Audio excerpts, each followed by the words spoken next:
Di atas 2 lebih bagus. Cuma nanti stok running mahal mas. Yang 2 in aja stok running itu sekarang sudah 95.000 sampai 110.000 gitu. Otomatis kayak 3 in mahal lagi. Boleh Mas Rosid. Jadi pipa pembuangan mutlak harus ada paling tidak 2 in, itu sedengan. Nah, cuman kenapa? Nek jenengan lahane luas, ya kan? Antara 1 meter sama 2 meter, saya sarankan mending 2 meter. Kecuali nek koyo Bekasi kemarin karena memang punyanya ming trites nih, angotnya ming 1 meter gitu kan. Nah di kolam 2 meter nggak bisa. Itu lain cerita. Ya. Kenapa? Karena kalau 1 meter, ya kan, itu secara produktivitas untuk kita berbisnis, ya kan, kurang efektif. Jadi jenengan gawe sak meteran nanti 10 apa 20 itu, mending nek tempatnya ada, ya kan, pakai diameter 2 meter atau 3 meter. Dan itu jauh lebih, ya kan, efektif dari sisi, ya kan, bisnis. Kalau kolam diameternya 2 meter, volume airnya berapa mas? Gitu Pak? 3,14. Masih ingat pelajaran ngitung volume? Ya. Rumus ini petani lele harus luar kepala Pak. Jadi diameter karena berkaitan dengan bibit yang ditebar. Nek diameter 2 meter berarti volumenya 3,14. Nek diameter 3 meter itu enggak. Itu rumus volume, itu pelajaran SMP. Jadi diameter 2 meter, volumenya 3 ya kan, kubik. Nah, kalau 1 meter kubik lele tradisional itu hanya butuh 250 ekor, sementara dengan tebar padat per 1 meter kubik itu mampu menampung antara 1.000 sampai 2.000 ekor. Artinya dengan diameter kolam 2 meter itu kapasitasnya antara 3.000 sampai 6.000. Paham ya? Konstruksi kolam sudah jadi, sudah bisa pasang kolam, ya. Maka jenengan langkah yang jenengan harus lakukan adalah mensterilkan kolam. Jadi terpalnya itu jangan langsung dipakai Pak, karena itu ada lapisan kimia. Itu jenengan netralisir dulu. Nah, cara menetralisir direndam, terpalnya direndam air garam. Caranya bagaimana? Nek wis terpasang, diisi air penuh. Kolamnya dengan diisi air penuh, jenengan isi garam grosok. Ya, garam grosok. Ya. Air volume 3 meter kubik itu jenengan isi garam grosoknya 2 kilo. Terus jenengan rendam 2 kali 24 jam. Itu langkah pertama, langkah awal. Ya, fungsinya adalah untuk sterilisasi kolam.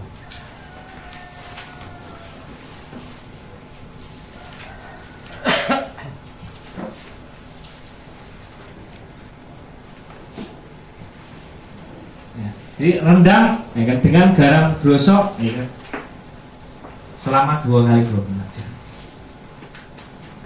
Setelah itu buang airnya, Pak. Airnya dibuang.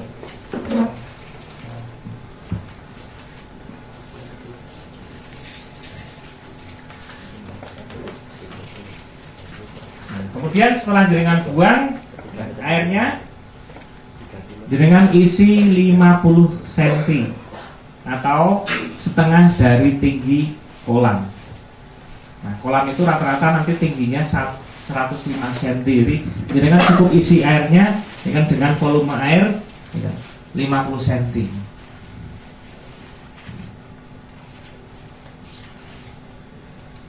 Nah, lantas kalau sudah jenengan isi air 50 cm, berikutnya jenengan masukkan garam grosok.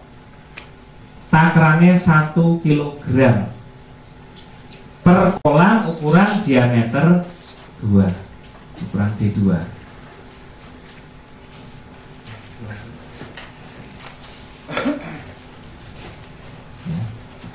Kemudian dolomit 1 kilogram dolomit. Preso dolomit, ada yang belum tahu? Dolomit itu kapur pertanian, Pak. Itu 1 kilo, tapi jenengan larutkan ke air dulu, ambil airnya saja. Nah, itu langkah awal itu. Jadi garam plus air dolomit. Oke.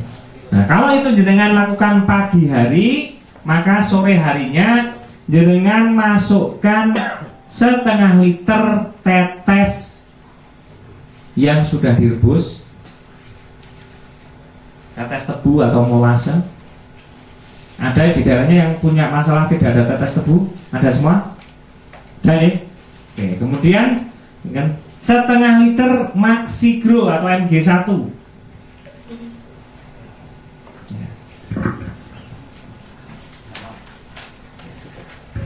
Oke, jadi Maxigronya setengah liter.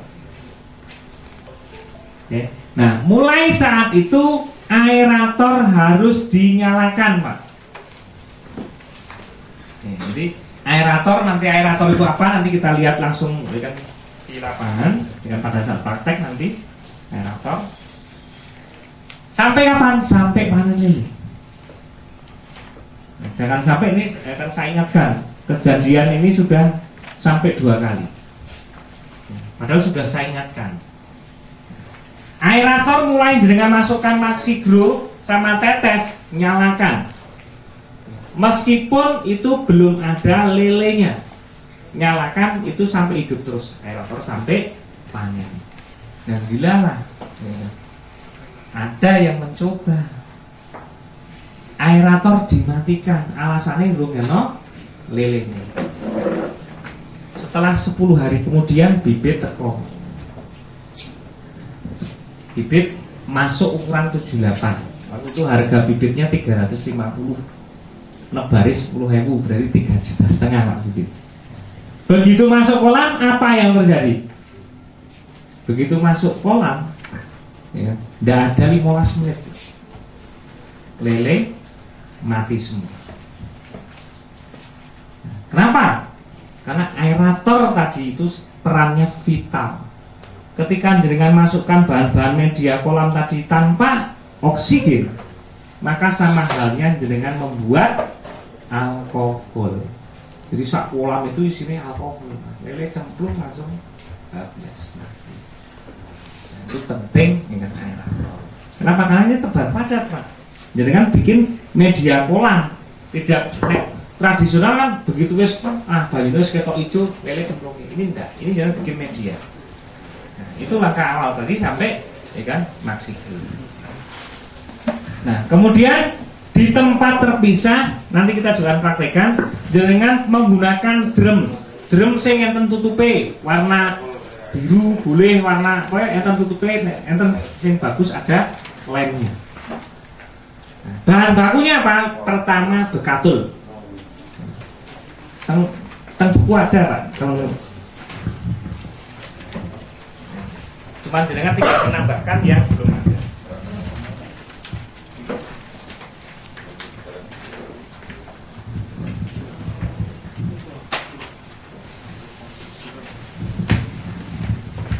Oke, pertama bekatul, niku tambahkan air 3 liter, kemudian diperes, ambil airnya saja.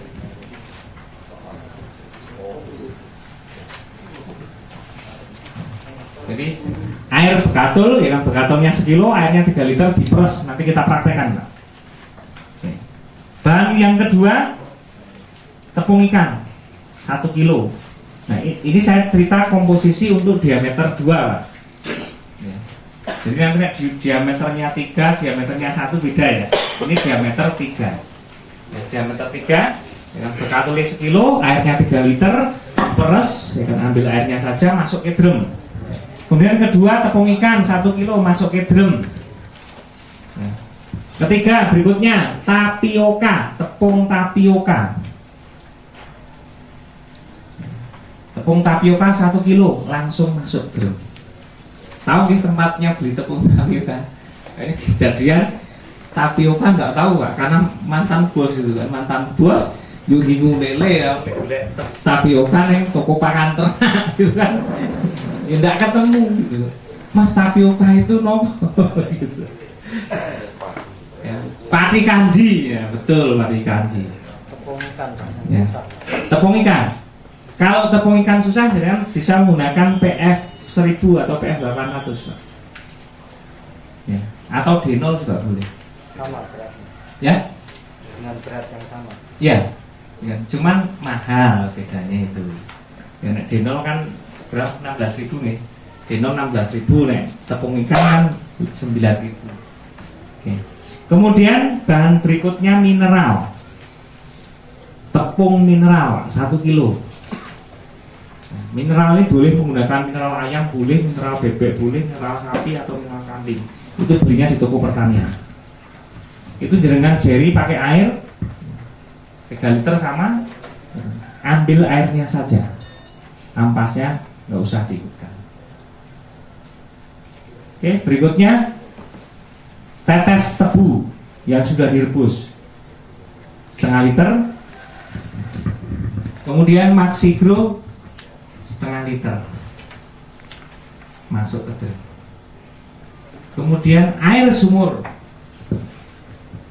air sumur atau air tanah, jangan menggunakan air pump, itu 30 liter.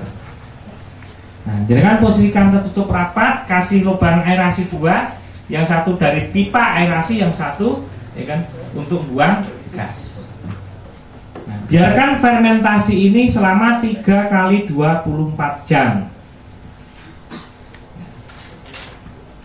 Setelah jadi 3 kali 24 jam, jenengan ambil 10 liternya, jenengan masukkan ke kolam besar, Pak, yang isi airnya 1/2 meter tadi, yang 50 cm. Itu jenengan tambahkan namanya vlog. Nah, itu dengan 1/2 ya, per kolam, ya, itu isinya 10 liter. Aerator jaga tetap nyala. Biarkan selama paling tidak 10 hari. Lebih bagus, lebih maksimal 15 hari. Tapi PPT 10 hari jenengan sudah bisa tebar beli. Nah, berarti jenengan ini menyiapkan media kolam. Artinya apa? Air kolam jenengan modifikasi supaya apa? Supaya banyak makanan alami di dalam kolam.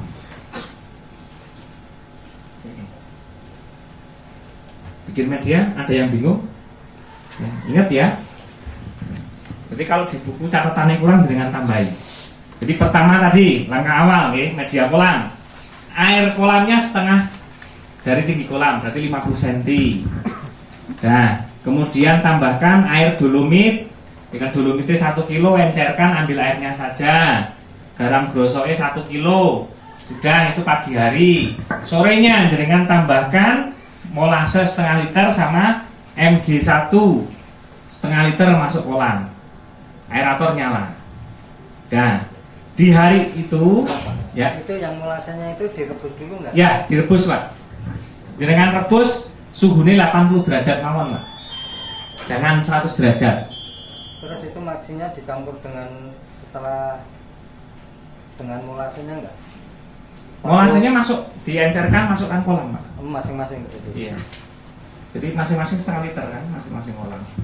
Sorenya tadi Pak, paginya dolomit. Dolomit, Pak, dolomit. Ya, dolomitnya 1 kilo, garam grosoknya 1 kilo. Oke. Kemudian sorenya molase 1/2 liter yang sudah direbus plus MG1 atau Maxigro 1/2 liter. Jadi masuk ke kolam. Aerator nyala. Oke, itu hari pertama ya. Nah, di hari pertama jenengan buat fermentasi vlog di luar menggunakan drum. Bahan bakunya 1 bekatul, diambil airnya saja. Bekatulnya 1 kilo, airnya 3 liter, terus diperes masuk drum. Kedua, tepung ikan 1 kilo. Kalau susah tepung ikan, jenengan gunakan D0 juga boleh. Masuk drum. Ketiga, tapioka 1 kilo langsung masuk drum. 4, mineral 1 kilo. Boleh mineral ayam, mineral kambing, mineral bebek, mineral sapi, boleh. 1 kilo encerkan, ambil airnya masuk drum. Kemudian tetes atau molasses setengah liter masuk drum. Berikutnya Maxigro setengah liter masuk drum. Kasih aerasi. Nanti kita praktek. Oke, nah proses fermentasi ini kan, jalankan selama 3 kali 24 jam. Fermentasi Pak. Nah setelah 3 kali 24 jam, jenengan ambil 10 liter. Tadi tambahkan air dulu 30 liter. Nah, jadi bahan-bahan tadi tambahkan air tanah atau air sumur 30 liter, ya kan? Fermentasi 3 kali 24 jam. Setelah jadi, ambil 10 liternya, masukkan kolam yang campurannya air dolomit, garam dan sebagainya. Bayang ya? Jadi telur dino, ya kan? Jadi fermentasinya masukkan kolam. Biarkan itu sampai 10 hari minimal. Lebih bagus 15 hari, dan jangan sabar 15 hari. Jadi fermentasi air kolam itu betul-betul ya kan, matang. Nah, itu persiapan media, baru nakake bibit. Oke, materi pertama berarti intinya media kolam. Konstruksi kolam sudah, bikin media sudah. Ada yang bingung bikin media, nanti praktek Pak, yang bingung praktek. Oke, materi ketiga sekarang. Penebaran benih. Nah, banyak petani kita ya kan, pengen panen lele ini hasilnya bagus, tetapi benih yang ditebar tidak bagus. Jogja, Klaten, Purworejo, Magelang, hari ini kita mencari bibit yang betul-betul berkualitas masih agak sulit. Kenapa? Karena belum dikendalikan oleh pemerintah. Beda sama Jawa Timur Mas, Trenggalek, Kediri, Blitar sampai Surabaya, Sidoarjo, Gresik, Lamongan, ya. Di sana sudah menggunakan bibit bersertifikat mayoritas. Sehingga apa? Lele yang dibudidaya ini benar-benar target 60 hari panen, ya 60 hari panen. Kenapa? Karena bibitnya berkualitas. Nah sebenarnya di daerah kita, menurut saya di Jogja, Klaten ini masih ya kan, baru menuju ke sana. Nah, pesan saya, jenengan jangan beli bibit di pasar benih. Jangan beli bibit di pasar bibit. Alasannya kenapa Pak? Kasihan jenengan Pak, nanti lele-lele murah gede-gede, pakane boros ini murah gede-gede. Kenapa? Karena pembenihan sekarang ini targetnya dia hanya jual benih. Lele netes ini kan ada 10 generasi paling enggak. Saringan pertama itu lele bongsor Pak. Nek jenengan pelihara, ya kan? Itu memang cepat gede, 40 hari panen, bahkan nggak nyampe yang bongsoran ini. Tetapi setiap kali lele bertelur 100.000, paling banyak hanya 1.000 ekor. Ini bongsoran. Nah ini harus dipisah. Itu biasanya pemijat, ya kan, itu tidak dijual. Itu dimungkinkan. Nah yang jenengan budidayakan adalah saringan kedua, ketiga, keempat, kelima. 6, 7, 8, 9, 10 mestinya ini jadi limbah buat pemijat loh Pak. Nah tetapi Pak, di pembibitan saat ini di Jogja, saringan 6, 7, 8, dan 10 dijual nggak? Jual. Gitu. Harusnya itu dipisah. Tetapi nih dimatikan ya mati didel payu.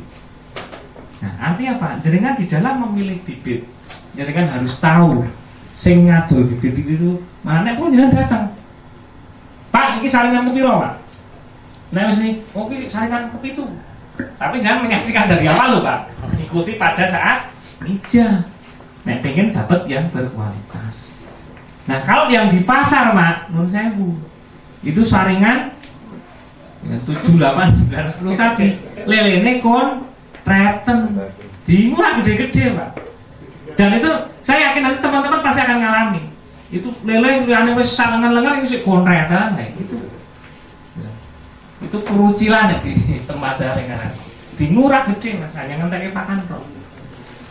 Itu dengan benih. Jangan beli di pasar. Jangan pastikan sumber benih. Nah, kemudian yang kedua, jangan beli benih jaraknya terlalu jauh. Misalkan peliharanya di Klaten, mendatangkan bibit dari Purworejo, mendatangkan bibit dari Magelang, atau mendatangkan dari Sragen, lokasinya di Klaten. Cari yang terdekat. Meskipun dari Sragen, dari Magelang, dari Purworejo, dari sana sini lelenya hidup, tetapi pun kurang resep, Pak. Meskipun dikasih oksigen.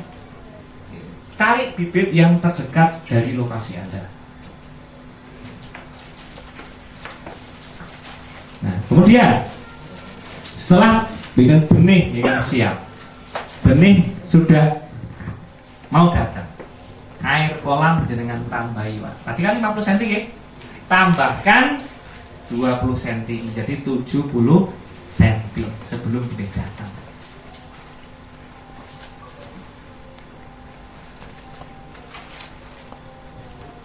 Oke. Nah, kemudian pada saat benih datang, jangan benih datang langsung dimasukkan ke kolam. Jenengan, ya kan, disatpam sih. Caranya bagaimana? Jenengan buat larutan alkohol 10%. Ada yang jual nggak alkohol 10%? Nggak ada kan? Nggak ada, adanya 70%, Pak. Jadi alkohol yang 70% itu kan sekitar 100 ml itu. Ya. Dari yang 100 ml, jenengan tambahkan air 7 liter. Nah, terus jenengan taruh bak 20 liter ke bak sampai ya kan 20 liter gitu. Nah, kemudian bak kedua jenengan isi dengan air kolam yang sudah siap, jenengan ambil. Nah, baru bibit datang, jangan langsung ditumplak di kolam. Jenengan pakai serok, jenengan masukkan larutan alkohol tadi, Pak. Celupke, angkat, ojo dikok. Itu fungsinya adalah untuk sterilisasi. Meskipun benih itu jenengan ambil dari pembibitan yang sudah terkenal, tetap jenengan harus jaga. Fungsinya adalah untuk mematikan jamur, parasit dan sebagainya.